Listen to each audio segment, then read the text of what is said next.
আসসালামু আলাইকুম রহমতুল্লাহি ওবরকাতুহু। সম্মানিত দর্শক, আপনারা কমবেশি সবাই জানেন যে বাংলাদেশের প্রধানতম রাজনৈতিক দল আওয়ামী লীগ। এই দলটির কার্যক্রম এই মুহূর্তে নিষিদ্ধ। দলটিকে এখন একটি নিষিদ্ধ দলে পরিণত করা হয়নি। কিন্তু তাদেরকে কোনো কার্যক্রম চালাতে দেওয়া হবে না বা হচ্ছে না আইনগতভাবে।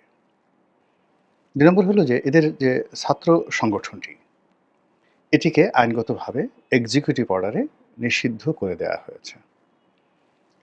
এবং এই দলের যে প্রতীক, নির্বাচনী প্রতীক, এই নির্বাচনী প্রতীকটি হলো নৌকা। আবার এটি মানে একটা নৌকা মানে ওরকম নৌকা না। ৫০-এর দশকে আমাদের দেশের যে নৌকাগুলো ছিল সাধারণত মানুষ ছইওয়ালা নৌকা ব্যবহার করত। ছোট কাঠের একটা নৌকা। আপনারা যারা গ্রামে বড় হয়েছেন ৭১, ৭২, ৭৩ সনে এবং বর্ষাকাল দেখেছেন, একেবারে ছোট মাঝারি আকৃতির নৌকা। নৌকার বিভিন্ন আকার ছিল। আমাদের যেমন মালবাহী অনেক বড়, বড় নৌকা রয়েছে যেগুলো জাহাজের মতো ছিল। ২ টো ৩ টে করে সেখানে পাল থাকত।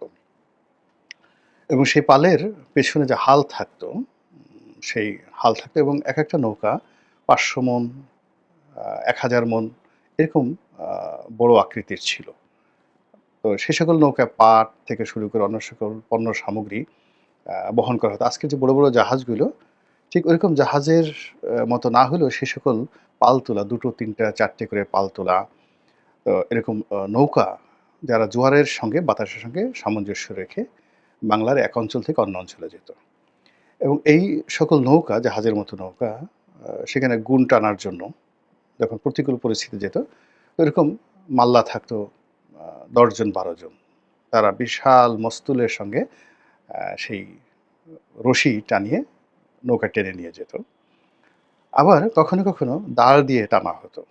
তো এরকম বড়, বড় নৌকা আমি দেখেছি যেখানে নৌকার পেছনে, নৌকার মাঝামাঝি জায়গাতে এবং নৌকার সামনে। আ তো একদিকে ৩, ৪ ১২ টি ১ ডজন দাঁড় থাকতো। অন্যদিকে ১২ টি। অর্থাৎ পেছনে ধরুন ৪ টি, যেখানে হাল আছে তার পিছনে ৪ জন। তো ৪ জন ২ পাশে বসে ৪, ৪ ৮ টি বৈঠা, দাঁড় যেটাকে। তারপরে আবার মাঝামাঝি জায়গাতে একটি স্পেস থাকতো সেখানে এরকম ৪ জন, ৪ জন ৮ জন। আবার একেবারে সম্মুখভাগে সেখানে ৪ জন। এরকম মানে ১২, ১২, ২৪ দাঁড়ের যে নৌকা, সেই নৌকা দেখেছি। আবার বিশাল মস্তুলওয়ালা সেই ২৪ দাঁড়ের নৌকাকে আবার টানার জন্য বিশাল মস্তুল, যেখানে গুণ টেনে অর্থাৎ দড়ি বেঁধে এরকম ১ ডজন বা ১০ জন লোক টানছে নৌকা। আর সে হাল, সে কি হাল! মানে পিছনের যে বৈঠা হাল, সেটা না দেখলে আপনি বুঝতে পারবেন না। সেই হাল ধরে বসে থাকে যিনি বসে আছেন পুরো নৌকাটাকে ১,০০০ মনের একটা নৌকাকে রাখার জন্য সে এক আছে এবং এরকম ছবিগুলো আপনি ৬০ এর দশকের ছবিগুলো আপনি দেখতে পাবেন। আমাদের এই বাংলাদেশে যে রয়েছে। এটা এক ধরনের নৌকা। মাঝারি নৌকা ছিল। তারপরে শেষে মাছ ধরার জন্য খুব লম্বা। কিন্তু চিকন বিশাল লম্বা নৌকা ছিল। তারপরে ডিঙ্গি নৌকা ছিল, লম্বা আ ডিঙ্গি নৌকা। এরপরে বাইস দেওয়ার মতো নৌকা ছিল। অর্থাৎ নৌকার মধ্যে অন্ততপক্ষে শখানেক নৌকা, যাকে বলা হয় আমাদের এই বাংলাদেশে খুব জনপ্রিয় ছিল। এর মধ্যে সবচেয়ে বেশি গৃহপালিত নৌকা যেটা ছিল সেটা হলো এই যে ছইওয়ালা এই যে নৌকার ছবিটি আছে আ আওয়ামী লীগের নির্বাচনী প্রতীকে, ঠিক এই নৌকাটাই ছিল সবচেয়ে জনপ্রিয় এবং এগুলো দিয়ে ছোট, ছোট যাত্রী মানে ছোট, ছোট দূরত্বে যাত্রী বহন করা হতো। এখানে বড় জোর একটা দাঁড় থাকতো। এর বেশিরভাগ ক্ষেত্রে যখন দূরবর্তী এলাকাতে যেত আর একটা বৈঠা থাকতো আর পাল তোলা হতো মাঝে মধ্যে। একটা মাঝারি আকৃতির ছই ছিল। সাধারণত ৪ জন, ৫ জন, ৬ জন যাত্রী নিয়ে আ এই নৌকাগুলো চলাফেরা করত। কমার্শিয়ালি।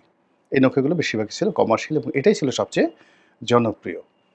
তো এই নৌকাকে যখন প্রতীক করা হলো আওয়ামী লীগের, তখন টেকনাফ থেকে তেঁতুলিয়া, বাংলাদেশের তখন তো বর্ষাকালে পুরো বাংলাদেশই ডুবে থাকত এবং নৌকার চেয়ে জনপ্রিয় বাহন আর ছিল না। আর এটা প্রয়োজন, জনপ্রিয়, আরামদায়ক এবং কস্ট ইফেক্টিভ সব দিক থেকে। তো সেই যে নৌকা প্রতীকটি এটি সাড়া ফেলে দেয় পুরো ভারতীয় রাজনীতিতে। কেবল বাংলাদেশের রাজনীতিতে নয়, ভারতীয় রাজনীতিতে এবং এই নৌকা প্রতীক এবং আওয়ামী লীগের যে ইতিহাস, এটা এমনভাবে জড়িয়ে আছে যে এখন ১৯৫৪ সনে নৌকার যে সামাজিক গুরুত্ব ছিল, এই ধরনের ডিঙ্গি নৌকার যে সামাজিক গুরুত্ব ছিল, এটি 1% ও এখন নেই। এই ধরনের নৌকা এখন বাংলাদেশে একটাও পাবেন না। এখন সব ইঞ্জিন চালিত বোট। কিন্তু মানুষের স্মৃতিতে এটি ভাস্বর হয়ে আছে। এর সঙ্গে আবেগ আছে, এর সঙ্গে প্রেম আছে, ভালোবাসা আছে, ইতিহাস আছে। তো যার কারণে হয় কি এই নৌকাটা দেখলেই আমরা অনেকটা নস্টালজিয়ার মধ্যে পড়ে যাই। আ এরকম একটা ঘটনা। তো সেই নৌকাকে সামাল দেওয়ার জন্য দেখা গেল ধানের শীষ এসেছে। ধানের শীষ আমাদের দেশে প্রধান খাদ্য, সবই ঠিক আছে। কিন্তু নৌকার মতো মানে রাজনৈতিক যে স্লোগান, এটা যে রিদম, যেমন আপনি যখন বলা হয়, "জয় বাংলা", প্রতীক আছে, মার্কা আছে, কোন সে মার্কা? নৌকা, নৌকা, নৌকা। তো আবার একই যদি বলা হয়, মার্কা আছে, কোন সে মার্কা? ধানের শীষ, ধানের শীষ, ধানের শীষ। কোন সে মার্কা? দাঁড়িপাল্লা, দাঁড়িপাল্লা, দাঁড়িপাল্লা। কোন সে মার্কা? তো লাঙল, লাঙল, লাঙল এই ৩ টার কথাই ধরেন। এখন সেখানে দেখেন নৌকার যে রিদমটা, এটার যে টরে টক্কা, মানে এটার যে উচ্চাঙ্গ সংগীতের যে তবলা বলেন, হারমোনিয়াম বলেন কিংবা সারিন্দা বলেন কিংবা দোতারা বলেন, ওই প্রত্যেকটা যন্ত্র আমাদের আবহমান বাংলার যন্ত্রের সঙ্গে নৌকা, নৌকা এটা যেভাবে সহজে মানে মানুষের হৃদয়ে ঢুকিয়ে দেয়া যায় এটা অন্য কোনো প্রতীক দ্বারা বাংলাদেশে আসলে সম্ভব হয় না। ধরেন কারো হলো মুরগি প্রতীক হলো। তো যদি বলে মার্কা আছে? কোন সে মার্কা? মুরগি, মুরগি। বা ধরুন এই যে এখন ওরা শাপলা চাচ্ছে এনসিপি। তো এখন যদি বলা হয় নেতা আছে? কোন সে নেতা? নাহিদ, নাহিদ। মার্কা আছে? কোন সে মার্কা? সেটা যদি বলা হয় শাপলা, শাপলা। ঠিক নৌকার সাথে যায় না। এটা এমনভাবে হয়ে গেছে। এটার একটা সুর তৈরি হয়ে গেছে। কফি হাউজের সেই আড্ডাটা। আপনি অমর গান তো আর তৈরি করতে পারবেন না। এটার সঙ্গে কোনো কিছু তুলনা করতে পারবেন না। কিংবা আমাদের যে জাতীয় সঙ্গীত 'আমার সোনার বাংলা আমি তোমায় ভালোবাসি', এটা যে সঙ্গীতটি, মানে এই সঙ্গীতের সঙ্গে গান, বাদ্য মানে এটার যে সারেগামা যা কিছু রয়েছে, এটার কাউন্টার ওরকম মধুর আরেকটা ২য় গান সবাই চেষ্টা করেছে।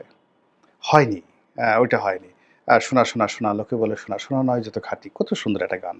কিংবা 'প্রথম বাংলাদেশ আমার শেষ বাংলাদেশ', 'জীবন বাংলাদেশ আমার মরণ বাংলাদেশ' এটাকে কাউন্টারলি জনপ্রিয় করার জন্য যে কত চেষ্টা করা হয়েছে, কিন্তু জাতিসংঘের কাছাকাছি যায়নি।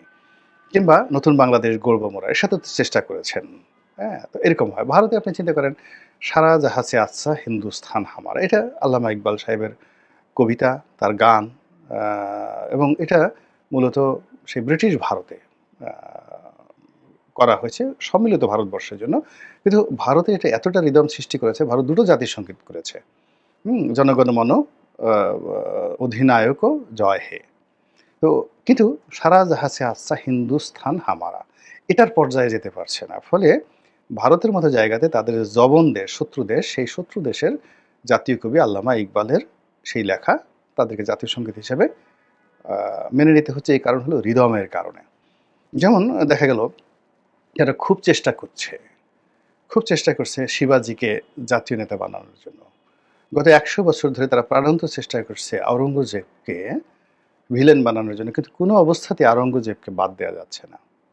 আওরঙ্গবাদকে বাদ দেওয়া যাচ্ছে না। আওরঙ্গজেব সড়ক দিল্লিতে বাদ দেওয়া যাচ্ছে না।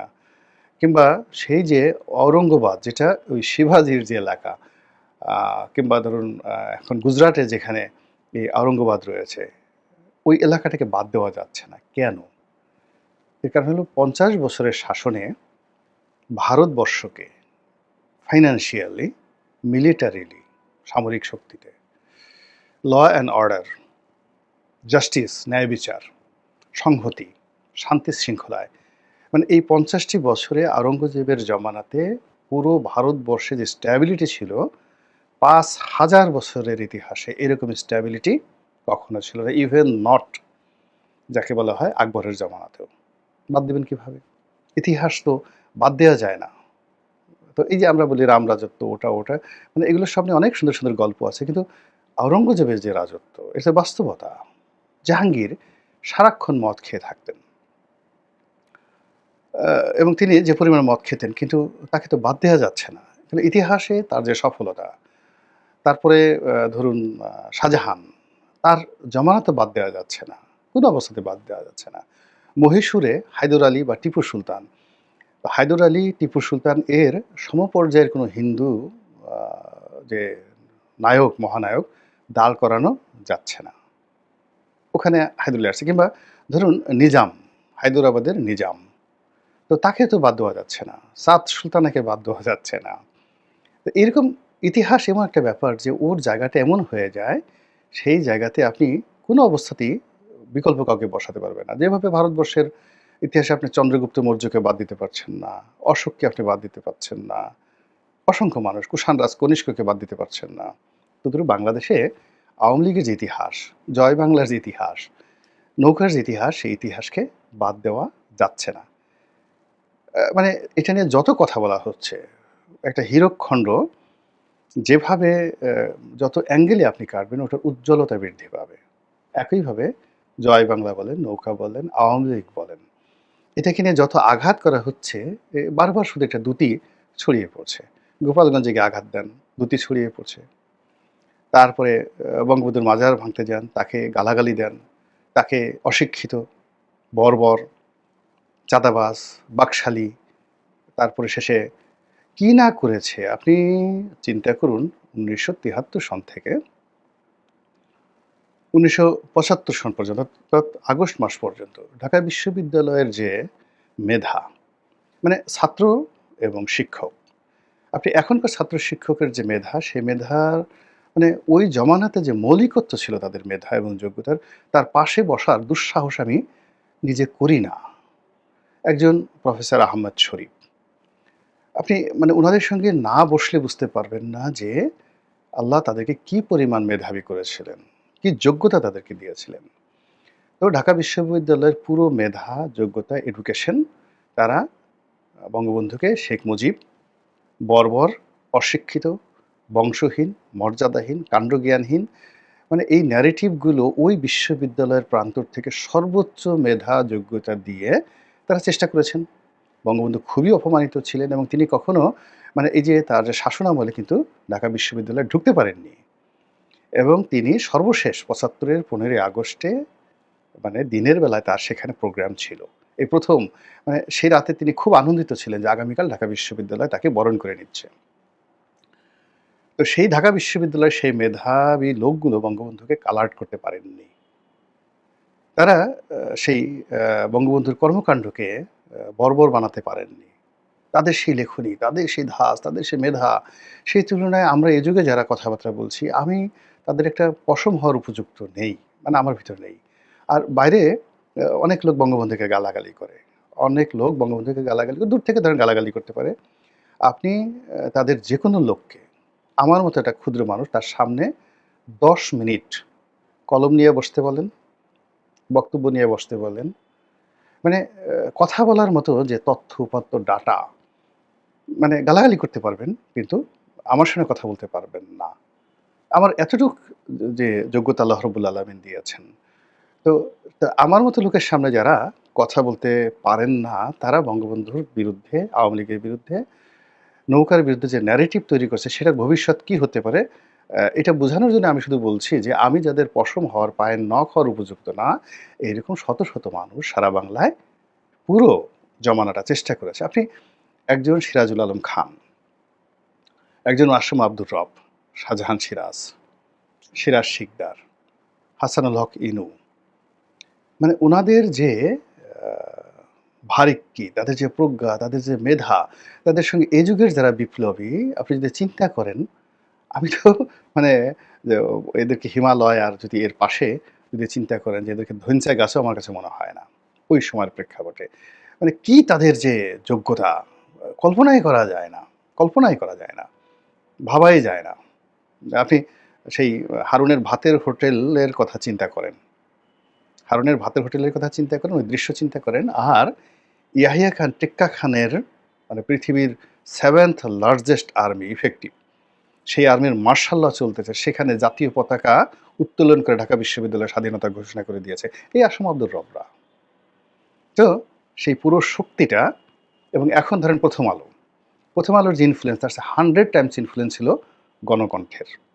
জাসদের পত্রিকা, গণকণ্ঠ পত্রিকা, তারপরে শেষে সেখানকার কবি আল মাহমুদের মতো কবি, আহমেদ শরীফের মতো বিখ্যাত দার্শনিক, আসম আব্দুর রবের মতো নেতা, সিরাজুল আলম খানের মতো নেতা, সবাই মিলে চেষ্টা করেও যে জিনিসটা, যে ন্যারেটিভটা দাঁড়া করানো যায়নি, সেটা এখন এই জমানাতে চেষ্টা করা হচ্ছে। তো কাজেই এটার ভবিষ্যৎ কোন পর্যায়ে যায়, হলে কেমন হবে, না হলে কেমন হবে, সেটি একটা ভিন্ন প্রসঙ্গ। ফার্স্ট থিং হলো, যদি বর্তমান জমানা ঠিক এই নৌকা, ধানের শীষ, আওয়ামী লীগ এগুলোকে ভুলিয়ে দিতে পারে, তাহলে মানে এটা আমাদের পুরো জাতির সত্তার একটা বিবর্তন হবে। ভালো মন্দ আমি কিছুই বললাম না। মানে আমাদের রুচি, আভিজাত্য, টেস্ট, ইতিহাসবোধ, কৃষ্টি, কালচার সব কিছুর একটা রেভলিউশন হয়ে যাবে, যেটা হয়েছিল ফ্রান্স রেভলিউশনের মাধ্যমে। এবং সেই রেভলিউশনের পেছনে যে মতাদর্শ দিক, যেভাবে রুশো, ভলতেয়ার তারা চেষ্টা করেছিলেন, চেষ্টা করে পুরো জাতির মস্তিষ্ককে একটা বিপ্লবের জন্য পরিবর্তন করেছেন। ফলে কি হলো, যে লুইয়ের যে শাসন আমল, মানে হাজার বছরের যে শাসন আমল, পুরো ইতিহাসটাকে কিন্তু ধামাচাপা দেওয়া গিয়েছিল। ফলে এখানে যে বিপ্লবটা মানে অভ্যুত্থানটা হয়েছে, এটাকে যদি বিপ্লবে রূপান্তরিত করা যায়, মুজিববাদকে কবর দেওয়া যায়, আওয়ামী লীগের ইতিহাসকে মোছা যায়, নৌকাকে যদি মুছে দেওয়া যায়, তার সঙ্গে সঙ্গে আমাদের যে আবহ বাংলার ইতিহাস, যেটার সঙ্গে আওয়ামী লীগের ইতিহাস রয়েছে, সেই ইতিহাসের সঙ্গে মানুষের জীবনযাত্রা রয়েছে, কৃষি রয়েছে, দারিদ্রতা রয়েছে, সেইগুলোকে চেঞ্জ করে যদি ক্যাপিটালিজমে অথবা ইসলামাইজেশনে চলে যাওয়া যায়, তখন দেখা গেল যে জাতীয় নেতা বঙ্গবন্ধুর পরিবর্তে মোহাম্মদ বিন কাসিম হবেন, কোনো সন্দেহ নাই। উমর ইবনুল খাত্তাব হবেন, খালিদ বিন ওয়ালিদ হবেন। নৌকা প্রতীককে কেন এত ভয় পায় সরকার? গুরুত্বপূর্ণ তথ্য দিল গোলাম মাওলা রনি। মার্কস হবেন। অনেকে চেষ্টা করেছেন, এটা আবার নতুন করে আসতে পারে। অথবা যদি আমেরিকান কালচার এসে যায়, তাকে জর্জ ওয়াশিংটন হবেন, অ্যাডাম স্মিথ হবেন, তারপরে জন অ্যাডামস হবেন, তারপর সেখানে সেই জন এফ কেনেডি হবেন ওয়েস্টার্ন কালচারে। আপনি যদি এদিকে যে আসেন, আপনি সেখানে সেই চেম্বারলেন হবেন, ব্রিটেনে যদি আসেন উইনস্টন চার্চিল হবেন, হতে পারে ইতিহাসের ধারাবাহিকতায় অনেক কিছু হতে পারে। তো এখন বাংলাদেশ আসলে একটা টার্নিং পয়েন্টে আছে। আমি শুধুমাত্র নিরপেক্ষভাবে পুরো ঘটনাটা বর্ণনা করলাম। এটার যে ভবিষ্যৎটা কী হবে আমি নিজেও জানি না, এবং কোনটা ভালো হবে তাও জানি না। আল্লাহ আমাদের সবাইকে হেদায়েত দান করুন এবং হেফাজত করুন। আসসালামু আলাইকুম ওয়া রাহমাতুল্লাহি ওয়া বারাকাতুহু।